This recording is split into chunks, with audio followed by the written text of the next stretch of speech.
wabarakatuh. Salam literasi untuk pendidik dan peserta didik seluruh Indonesia. Pada kesempatan ini kita akan membahas pelajaran Bahasa Indonesia kelas 7 semester ganjil, yaitu tentang cerita fantasi. Adapun KD yang kita akan bahas adalah KD 3.3 tentang mengidentifikasi unsur cerita fantasi yang dibaca dan didengar. Tujuan pembelajaran yang akan kita capai adalah sebagai berikut.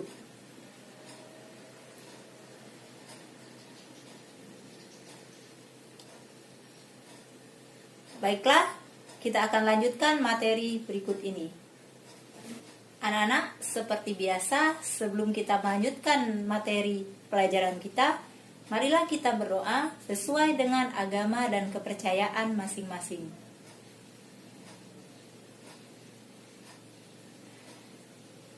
Baik, kita masuk ke materi sekarang, yaitu tentang cerita fantasi. Ada baiknya sebelum kita masuk ke unsur pembangun cerita, kita harus tahu dulu apa cerita fantasi tersebut. Cerita fantasi adalah cerita rekaan atau hayalan yang merupakan bagian dari cerita narasi yang dikembangkan berdasarkan alur sebab akibat. Jadi, cerita fantasi itu tidak benar-benar terjadi, hanya berupa cerita hayalan. Dalam cerita fantasi, pengarang atau kalian boleh berfantasi tentang apa saja. Seperti karya sastra lainnya, cerita fantasi dibangun oleh dua unsur, yaitu unsur intrinsik dan unsur ekstrinsik. Unsur intrinsik, unsur yang berhubungan langsung dengan cerita, atau unsur yang terdapat dalam cerita. Jadi, untuk menemukan unsur-unsur intrinsik, kita harus memahami isi cerita. Sedangkan unsur ekstrinsik, unsur yang berada di luar cerita. Nah, pada kesempatan ini kita akan membahas unsur-unsur intrinsik cerita fantasi. Unsur-unsur intrinsik cerita fantasi sebagai berikut. Yang pertama, tema. Tema adalah ide yang menjadi dasar atau ide yang mendasari sebuah cerita. Dengan kata lain, apa fokus yang diceritakan dalam cerita tersebut, itulah tema. Dan tema bisa tersirat atau tersurat. Jadi, untuk menemukan tema, kita harus memahami isi bacaan. Dan tema bukan judul. Jadi tema berbeda dengan judul. Jadi untuk bisa menemukan tema, kita harus membaca dan membaca sampai kita paham. Selanjutnya, unsur yang kedua adalah latar. Latar adalah tempat, waktu, atau suasana yang terdapat dalam cerita. Jika berhubungan dengan tempat, jika berhubungan dengan tempat terjadinya suatu cerita, itu berhubungan dengan latar tempat. Tapi jika dia berhubungan dengan waktu, baik secara tersirat ataupun tersurat, dia menyatakan latar waktu. Latar waktu secara tersirat artinya mungkin tidak dituliskan secara pasti. Di sini pengarang tidak menuliskan secara pasti waktu yang ia sampaikan. Misal, ketika matahari telah memerah. Nah, itu artinya waktunya di senja hari. Itu kalau dia tersirat. Kalau dia tersurat, dia benar-benar menyatakan misalnya pukul 5 sore. Nah, itu secara tersurat. Dan latar suasana. Latar suasana adalah keadaan atau sesuatu yang tergambar pada saat kita membaca atau mendengarkan suatu cerita.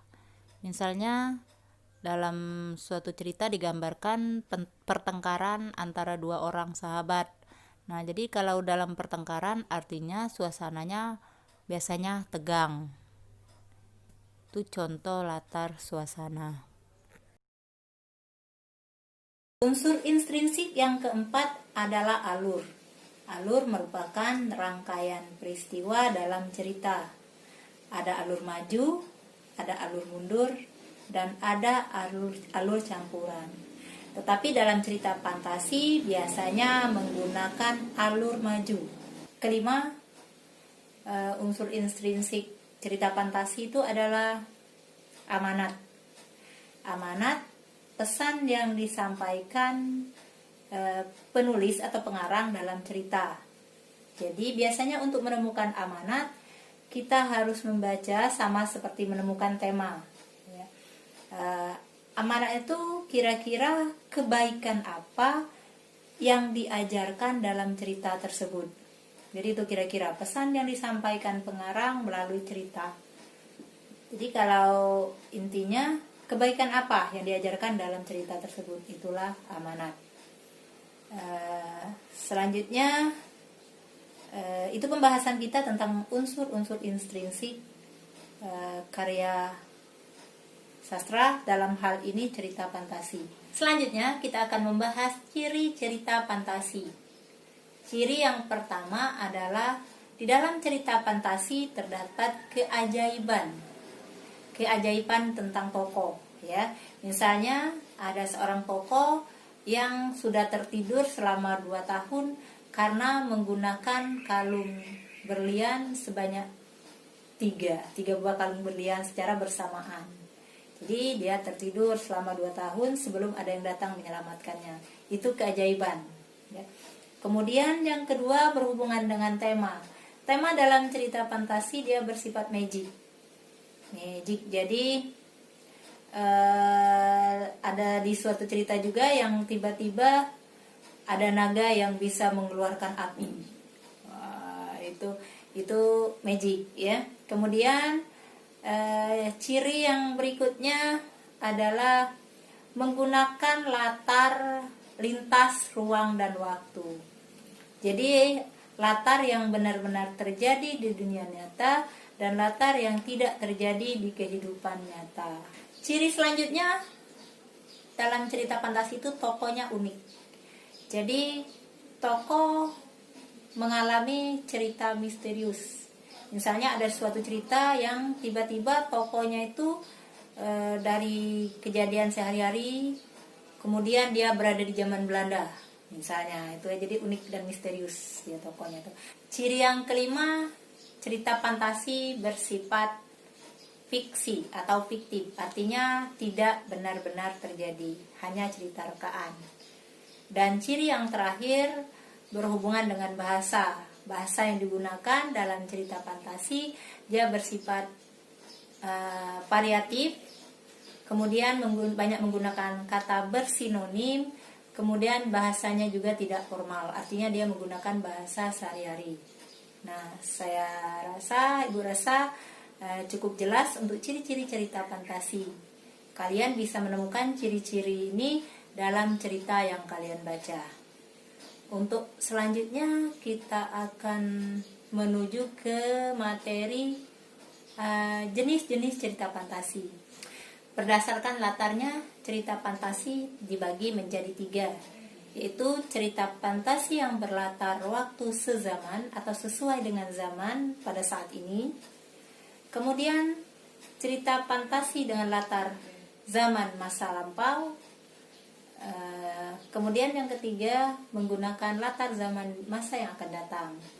Berdasarkan kesesuaian dengan kehidupan nyata, cerita fantasi dibagi menjadi 2, yaitu cerita fantasi total. Cerita fantasi total yaitu cerita yang peristiwa di dalam cerita tersebut tidak terdapat di dunia nyata. Sebaiknya yang kedua cerita fantasi irisan. Kalau cerita fantasi irisan, sebagian peristiwa yang terjadi dalam cerita berada di dunia nyata. Saya kira sampai di sini materi pembelajaran kita tentang identifikasi unsur pembangun karya sastra. kita bertemu di pembelajaran berikutnya. Terima kasih atas perhatiannya. Assalamualaikum warahmatullahi wabarakatuh.